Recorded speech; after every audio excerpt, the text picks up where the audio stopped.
कौन है ऊंचा, कौन है ऊंचा, कौन है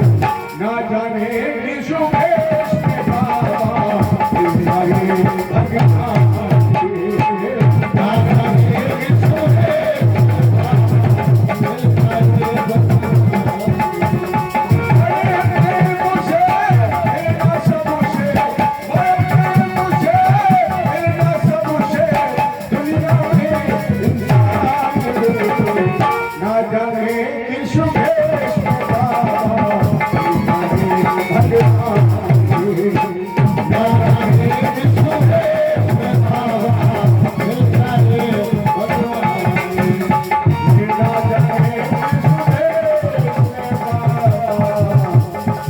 मिलाए भगवान। अरे ना जाने किस भेष में बाबा, और जरासंध के सामने वही तो स्थिति है, भगवान खड़े लेकिन संत के वेश में, जरासंध नहीं पहचान पाया। शरण धोई चरणोदक किया और कहा संत भगवान, अगर आप मुझे दान देने के योग्य समझते हो तो आप याचना करें, आपको कुछ देकर हम अपने जीवन को धन्य कर लें। भगवान बोले जरासंध हम जो मांगेंगे वो मिलेगा। जरासंध का नाम नहीं सुना है, देखिए महाभारत काल द्वापर में दो सर्वश्रेष्ठ दानी थे, दानी कर्ण और जरासंध। कर्ण जालौन का राजा था जिसने आपका कानपुर बसाया है। इसका प्राचीन नाम था कर्णपुर, कर्णपुर से इसका नाम पड़ा कान्हापुर, अंग्रेजों ने इसका नाम किया कानपुर, और आज हम आप इसे बोलते हैं कानपुर। कानपुर के तो कई ऐतिहासिक प्रमाण है, ये भी प्रमाण मिलता है कि भगवान कृष्ण के पूर्व राजा जजात की राजधानी भी थी, जिनके नाम से ही जाजमऊ नाम का मोहल्ला बसा हुआ है। गंगा जी के किनारे आज भी राजा जजात के किला ये खंडहर है। योगी सरकार ने भी उसके पुनरुद्धार का या पर्यटन स्थल के रूप में विकसित करने का आदेश कर दिया और वहाँ सारा निर्माण चल रहा है। ये अच्छी बात है कि हमारे देश में हमारी संस्कृत का जीर्णोद्धार हो रहा है, हमारी सभ्यता का हमें ज्ञान कराया जा रहा है, अच्छी बात है। बाकी गोविंद की मर्जी है, वो जब जो चाहता है वो वही करता है।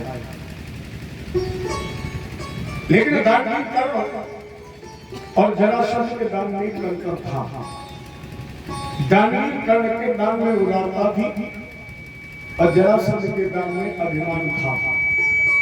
दानी को बराबर के थे, लेकिन दानी कर्ण उदार दानी था और जरासंध के दान में अभिमान था। अभिमान बस कर बैठा, तुमने नाम नहीं सुना है, भगवान ने नाम सुना है इसीलिए तो आया। जरासंध का जब नाम सुना है तो निसंकोच मांगा।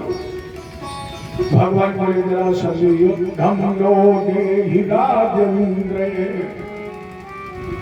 धनदशो यदि मनसि युद्धार्थिनो वयं प्राप्ता राजन्याकांक्षा। राजेंद्र हमें आकांक्षा है, हमारी मांग है क्या? बोले युद्धम, हमें युद्ध दीजिए, गदा युद्ध, कुश्ती। जरासंध का ये ब्राह्मण तो हो ही नहीं सकते।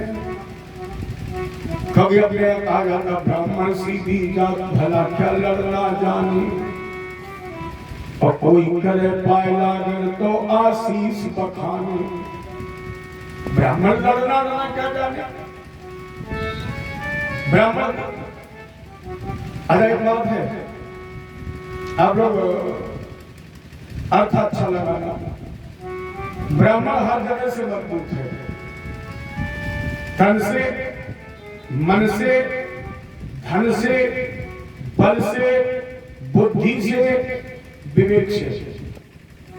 ब्राह्मण कहीं से कमजोर नहीं है। और दो कमजोरियां ब्राह्मण की हम बता रहे हैं, जो सबसे बड़ी कमजोरी है। ब्राह्मण की पहली कमजोरी पैर, चाहे जितना गुस्से में आ रहा हो और दूरत में जो महाराज पाए लागन बत्ती तो दासवा है। और दूसरी कमजोरी पेट, बढ़िया खवा दो दूसरी रसगुल्ला फैलता। ये दो कमजोरियां हैं। लेकिन ये कैसे ब्राह्मण जो हमारे यहाँ आए हमें से ताल ठोक रहे, इसके मतलब ब्राह्मण नहीं है। तो जरासंध ने पैर से लेकर सर तक देखा, हाथ में प्रत्यंचा चलाने की ठिकार, कंधे पर पूरी और धनुष टांगने की ठिकार। जरासंध का कौन हो, युद्ध मांगने वाले कौन हो? अब भगवान ने सोचा अगर अपना नाम बता देंगे तो कौन युद्ध ना देंगे, इसलिए पहले इसका टेम्परेचर थोड़ा बढ़ाओ, गुस्सा बढ़ाओ। अच्छा, ये हमेशा ध्यान रखना कि व्यक्ति को जब क्रोध आता है तो कभी वो दूसरे का नुकसान नहीं कर सकता है।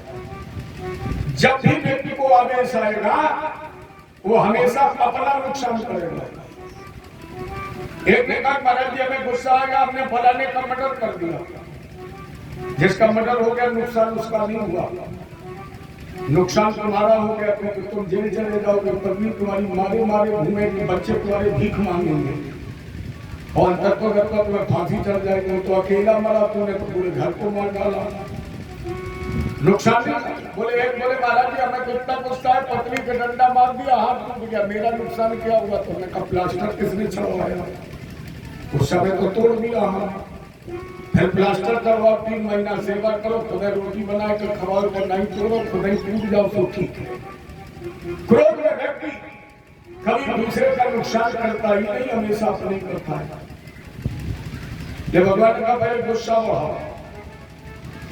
भगवान बोले अशोक को दला, ये जो हमारी बाई तरफ खड़े जो देखने में मोटे ताजे लोग इनको कहते हैं भगोदर माने भीम।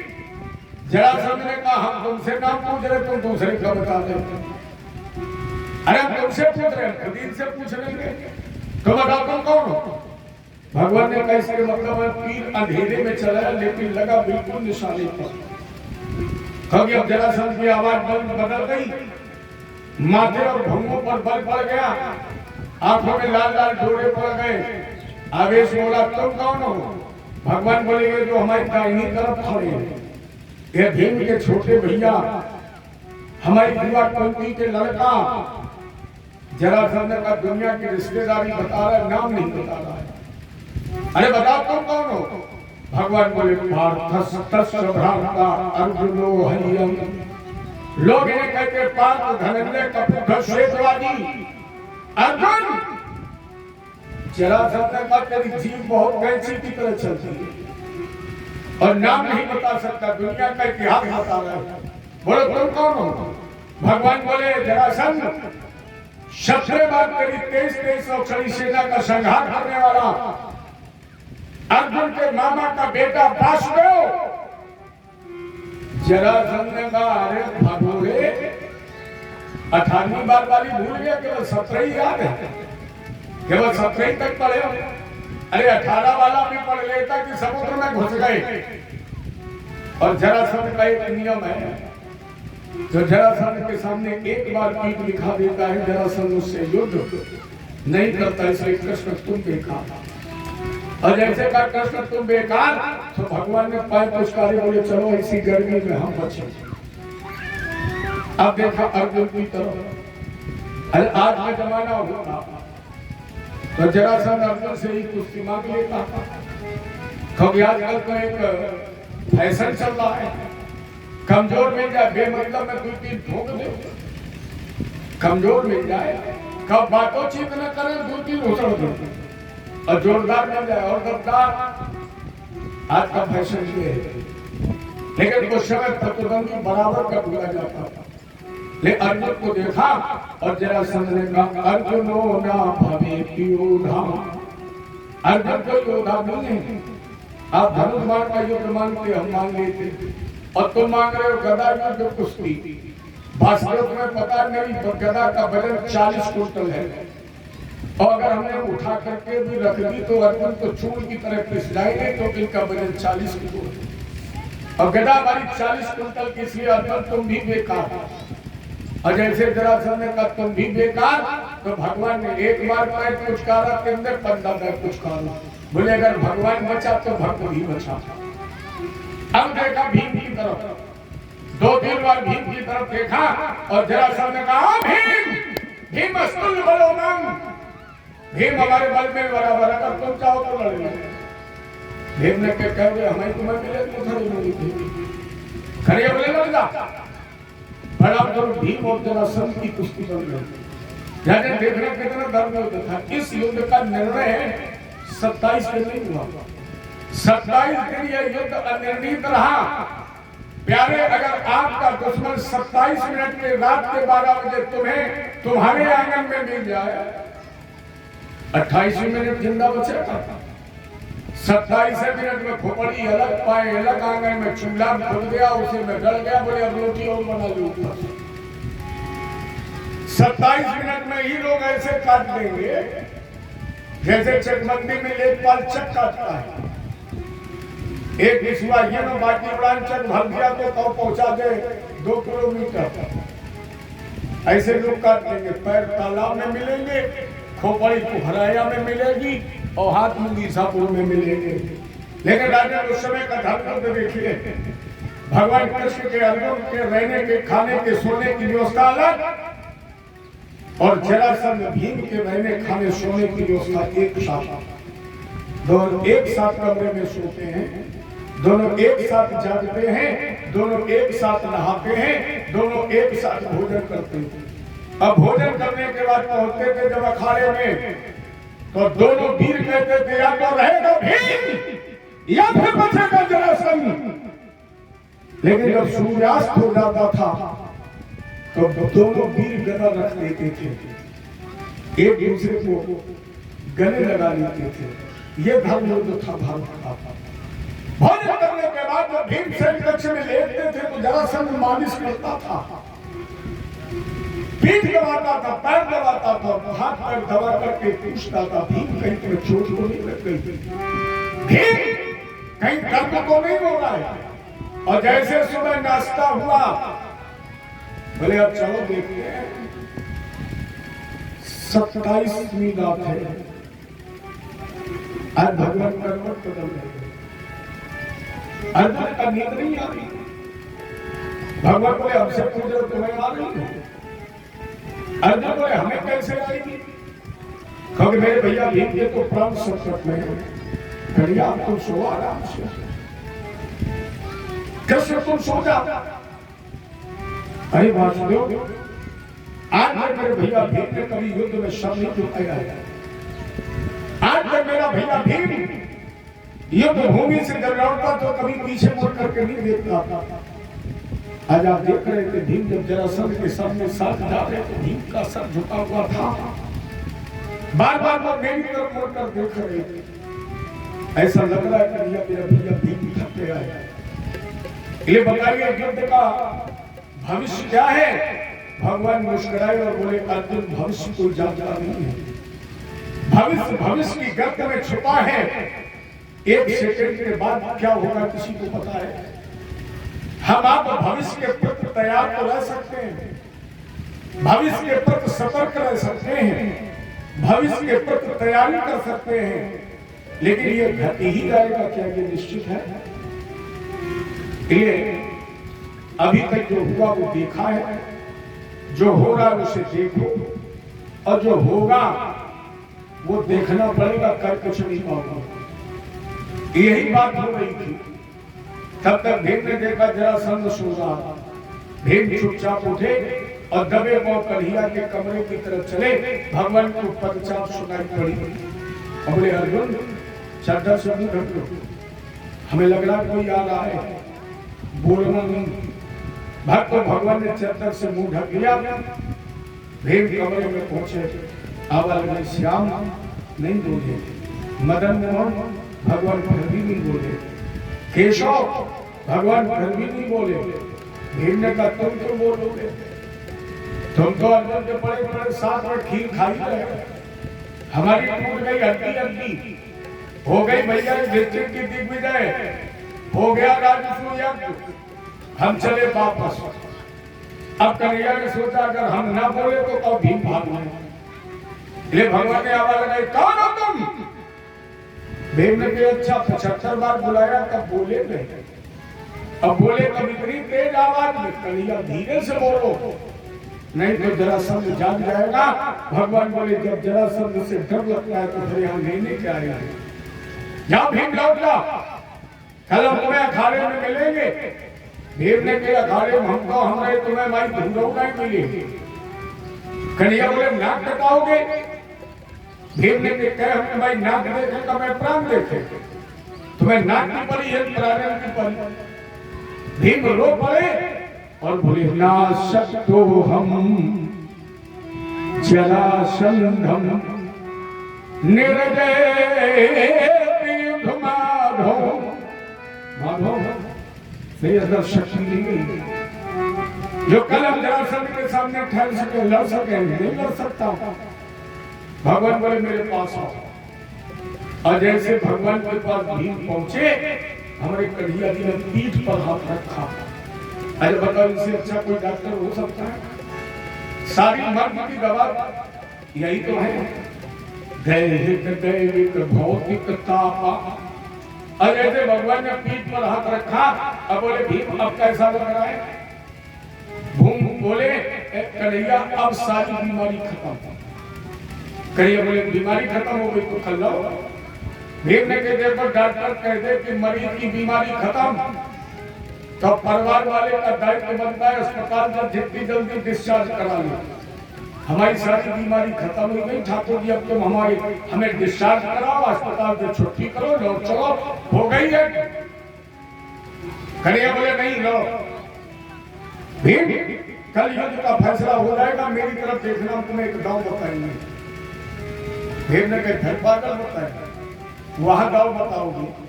अरे हम तुम अकेले जल्दी बता दो। खड़े बोले गांव यहाँ सिखा दो, मान लो जरा सा में दांव काट लगा दिक्का। इधर हम जब कल अंतिम स्थिति आएगी तब हम तुम्हें गांव बताएंगे जिसकी काट जरा सा में लगा ही नहीं पाएगा। और क्या 28वें युद्ध में? अरे भैया भीम के अंदर कहां क्षमता थी जरासंध के सामने टिकने की? जरासंध ने भीम को फूल की तरह उठाया, मुंह के बल पर रख दिया, बैठ गया भीम की पीठ पर, एक बार रगड़ा। जरासंध को ऐसा लगा जैसे आंखें निकल जाएंगी। ये भगवान की तरफ देखा, हमारे ठाकुर जी ने एक तरीका उठाया, बीच से छीन लिया और तब तक जरासंध ने रगड़ दिया तो भगवान ने भीम की निगाह चूक गई और भगवान ने तिनका सीधा सीधा फेंक दिया। दाव तो मिला लेकिन अधूरा मिला, लेकिन राजा जी ये नियम के विरुद्ध है। मेरे कन्हैया जो संकेत कर रहे हैं ये नियम के विरुद्ध है। इसलिए कवियों ने लिखा है भक्तों के लिए तुमने क्या क्या न किया, राधा की किया, राधा की किया, भक्तों के लिए तुमने क्या क्या न किया। अपने बने बनाए नियम का ही भगवान ने उल्लंघन कर दिया। जो अखाड़े के नियम होते हैं, पहलवान कुश्ती लड़ने किसी को संकेत नहीं करना चाहिए, लेकिन भगवान ने इस नियम का उल्लंघन कर दिया। लेकिन गांव भर भी अधूरा रह गया। अरे पहलवान को संकेत मिल जाए तो उसकी ताकत बढ़ जाती। भीम के अंदर बल बढ़ा, जरा सा नीचे भीम ने पैर पर पैर रखा, एक पैर दोनों हाथ से पकड़ा, जरा सा को बीच से चीर दिया और सीधा सीधा फेंक दिया। अब भीम धूरव नहीं झाड़ पाई कि दोनों टुकड़े घिसकते हुए आए, आपस में जुड़ गए, उठाई गया था आओ भीम। भीम ने कहा अब नहीं मारी गई। वो तो अगर कन्हैया इशारा न करते रुको रुको तो भीम का भाग खड़े हो। कन्हैया बोलो रुको। भीम ने मन में सोची आज खाओ के मुकद्दम तो बच जाएंगे, और फिर तो चाहे रात भर हमें हाथ भिड़ाए और चाहे गाँव बताओ, लेकिन हमें तुम्हें मिल गए धूलो नहीं। इशारा किया भगवान ने, फिर युद्ध हुआ, फिर भीम नीचे जरासंध पर, भीम ने को जरासंध ने रगड़ा, भगवान ने तिनका उठाया, बीच से छीन दिया, दाया बाईं तरफ और बाया दाहिनी तरफ फेंक दिया। भगवान का ये दांव भीम को पूरा पूरा मिल गया, क्योंकि जरासंध ब्रह्म का पुत्र था।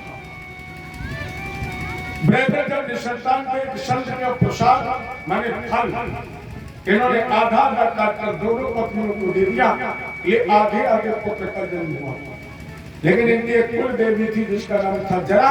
जरा ने दोनों हिस्सों को जोड़ा और 3 बार जियो जियो कह करके जीवित कर दिया, इसलिए इसका नाम जरासंध पड़ गया। भगवान ईश्वर को जानते थे, दोनों हिस्सों को परिवर्तित करा दिया, जरासंध का उद्धार हो गया। भगवान ने जरासंध के पुत्र सहदेव को मगध का राजा बनाया और 20,000 राजाओं को कारागृह से मुक्त करके निर्देश दिया तुम सब युधिष्ठिर के युद्ध में पहुंच जाओ। जब दिग्विजय प्रारंभ हुई तो हमारे कन्हैया के लिए जब काम का बंटवारा हुआ तब वो काम किया है हमारे प्रभु ने, जो कार्य आज करने में लोगों को शर्म लगती है। जानते हो आप इस कथा में सबसे ज्यादा पवित्र क्या है?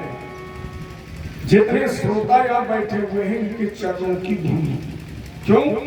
आप लोग जो सत्कर्म करते हैं, जो पूर्ण करते हैं, वो आपके पैर का अंगूठा, नाखून और अंगूठे के बीच में जो सांस है उससे आपके सत्कर्म निकल रहे हैं, उसके आप पूर्ण निकल रहे हैं। गुरु पद नख मनगन योगी, इसीलिए गुरु के पैर का अंगूठा धोकर किया जाता है, हाथ का अंगूठा नहीं किया जाता है।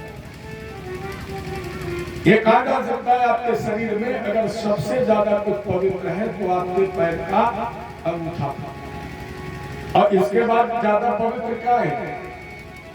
आप लोग कल भंडारा कराएंगे और जो लोग भंडारे में भोजन करेंगे उनके जो जूठे पत्तल हैं, शर्माना नहीं। कल अगर भंडारा खाने वालों के पत्तल आप होड़ लगाइए, ज्यादा से ज्यादा लोगों को उठाइए, सबसे बड़ा सत्कर्म है।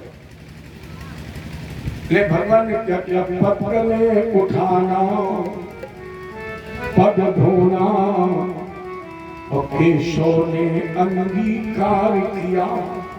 भगवान ने पत्तले उठाई, लोगों के पैर धोए, इतना पूर्ण भगवान का जाग गया कि वहां जब प्रथम पूजा का प्रस्ताव किया गया तो जरासंध के पुत्र सहदेव ने कहा कन्हैया की पूजा होनी चाहिए पहले।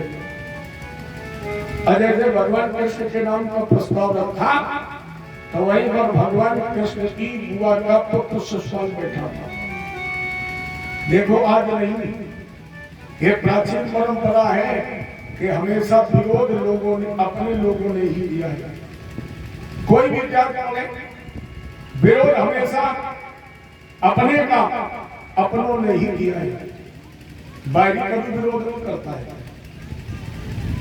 शिशुपाल खड़ा हो गया और बोले सहदेव, मुझे लगता है कि त्रेता में पैदा हुआ अंगद और द्वापर में पैदा हो गए तुम। राम ने बाली को मार दिया तो बाली का बेटा आकर पीछे पीछे राम जी के घूमने लगा, और अभी अभी तेरे इस काले कलुटे छड़िया प्रपंची मायावी कपटी कृष्ण ने तेरे पिता जरासंध को मरवा दिया, तुम उसी का गुण गा रहे हो।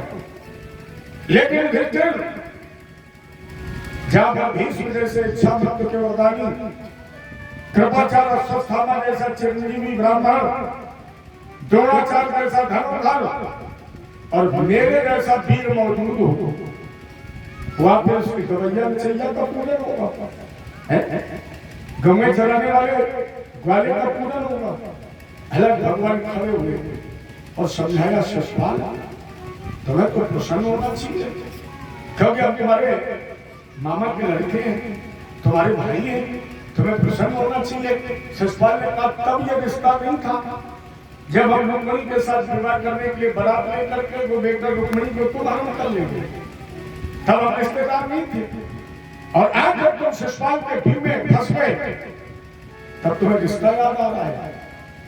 भगवान बोले शिशुपाल तुम मुझे गालियां दे रहे हो, मुझे बुरा नहीं लग रहा है, क्योंकि ये तो संसार का नियम है। संसार की क्या नियम है आप? अरे तीरों का बाल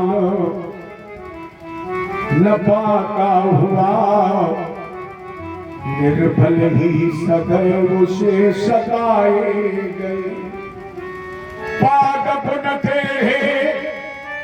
कभी काटे गए, असीधों पर आरे चलाए गए। सिंह न बल पर चढ़े कभी, अब बकरे ही बल बेदी पर चढ़ाए गए। माता जी भी जब भक्त पर प्रसन्न होती हैं क्या कहती है? बकरा चढ़ाओ। आकर किसी भक्त से कहा कि शेर चढ़ाओ, आकर किसी भक्त से माता जी ने नहीं कहा कि शेर चढ़ाओ, क्योंकि माता जी भी जानती है शेर चढ़ाने जाओगे तो तुम खुद ही सवा शेर बन जाओगे। लेकिन यहाँ भी एक बात ध्यान रखना, आज तक देवी पर चढ़े हुए बकरे को कोई जंगली जानवर नहीं खाता है। लोग कहते भगवान नहीं, भगवान को आंख खोल करके देखो तो पहचानिए। अगर तो ऐसा ही एक बकरा छोड़ कर देख लो। अपने यहाँ लोग गाय छोड़ देते हैं, 1 मिनट के लिए जरा ध्यान देना, लोग गाय छोड़ देते हैं क्योंकि गाय हमारे यहाँ अबला मानी गई है। इतने लोग बैठे हैं किसी में ताकत, जो एक भाई छोड़ के देख ले, गाय छोड़ दोगे, एक किसी में ताकत है, भाई छोड़ दो, भाई को भाई से नहीं, एक बकरा छोड़ के देख ले। जानते हो बकरा छोड़ा नहीं कि मुगीसा को रातों रात पहचान, गाय छोड़ देते हो क्योंकि गाय अबला है। लेकिन जो बकरा माता जी पर चढ़ा दिया जाता है उसे कोई नहीं छूता है। आप यहाँ चढ़ा दीजिए, केवल इतना कान काट दीजिए, भेड़ाए आप पाल लीजिए, वो भी बकरे को नहीं खाएंगे।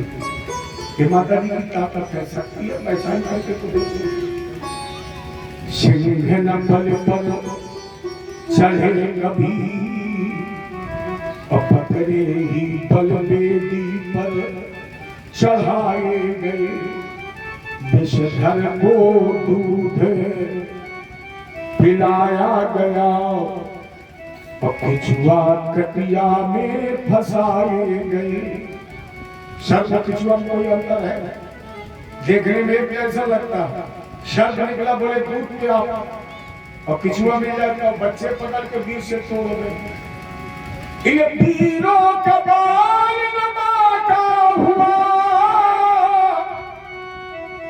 निर्बल ही सदैव से सजाए गए। पेड़ जो टेढ़ा होता है उसे कोई नहीं काटता है, और सीधा बोले भैया कल काट लो, क्यों बड़े तखत बनवाना है, बढ़िया पतला निकलेंगे, लगे निकाल।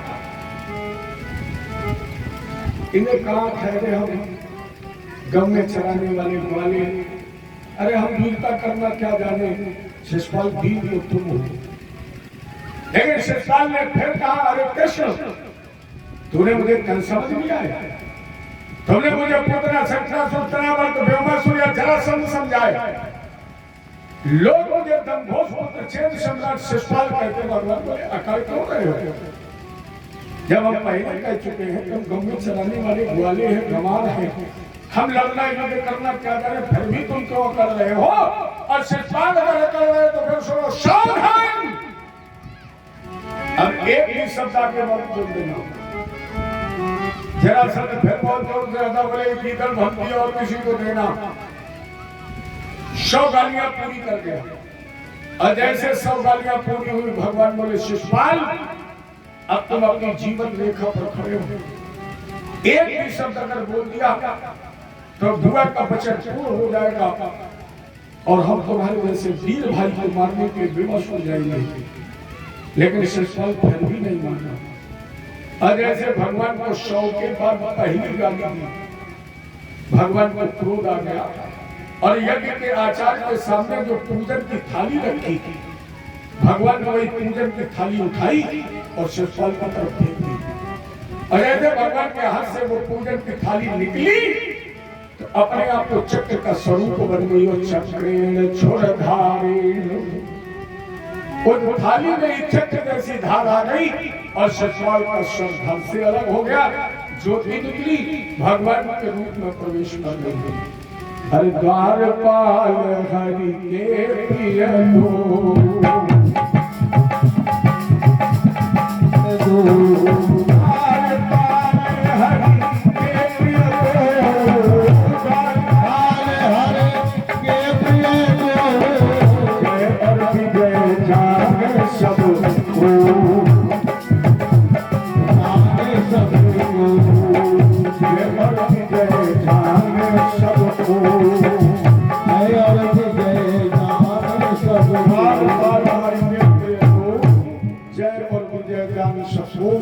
शिषपाल भी भगवान ने प्रथम पार्षद का उद्धार कर दिया। ये तीसरा जन्म था।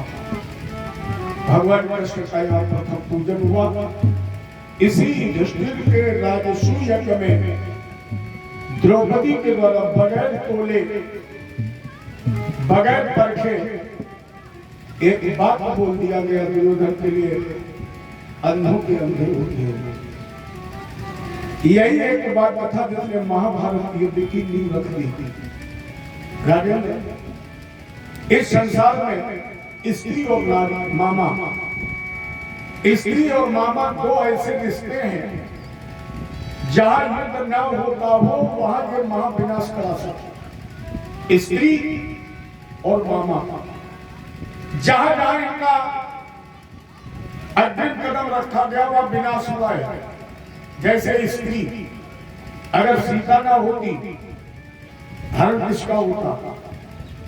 अगर द्रौपदी ना होती चीरहरण किसका होता? अगर देवकी ना होती तो छह बालक किसके मारे जाते?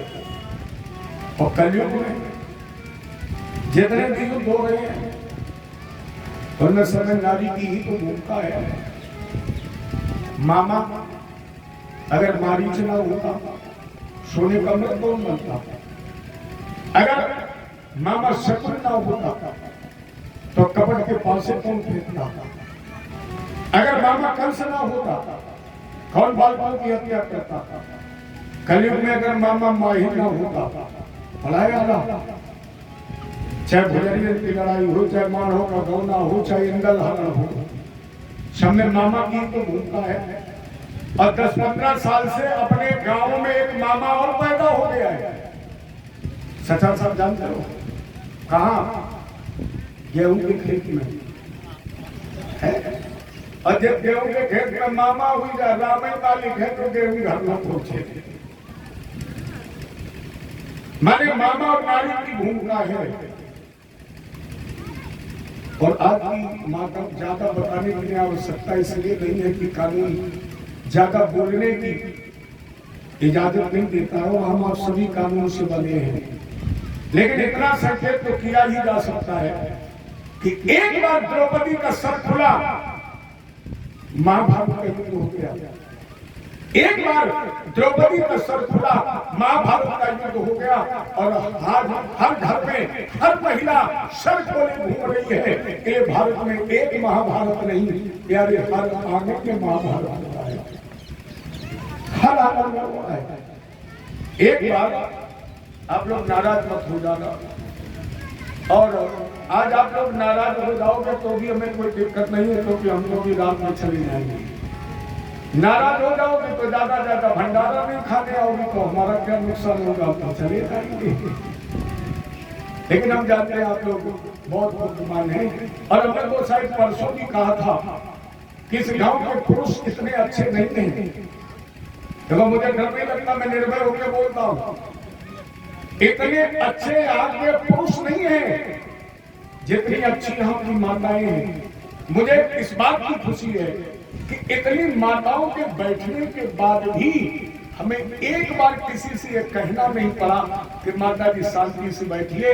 इससे बड़ा और कोई आपकी अच्छाई का प्रमाण नहीं हो सकता है, क्योंकि 7 अजूबा है विश्व में, लेकिन अगर 4 महिलाएं बैठ जाएं और आपस में विधानसभा का सत्र चालू ना हो जाए, इनकी तो अगर पंचायत शुरू हो जाए तो सेकंड और संडे की छुट्टी खत्म, जब तक प्रस्ताव पास नहीं हो जाता। इतनी अच्छी आप लोग हैं, इसलिए हम जानते हैं आप लोग नाराज नहीं होंगी, और नाराज हो भी जाएंगे तो हमारे अंगूठे पे है। हमें क्या, हमें तो खाना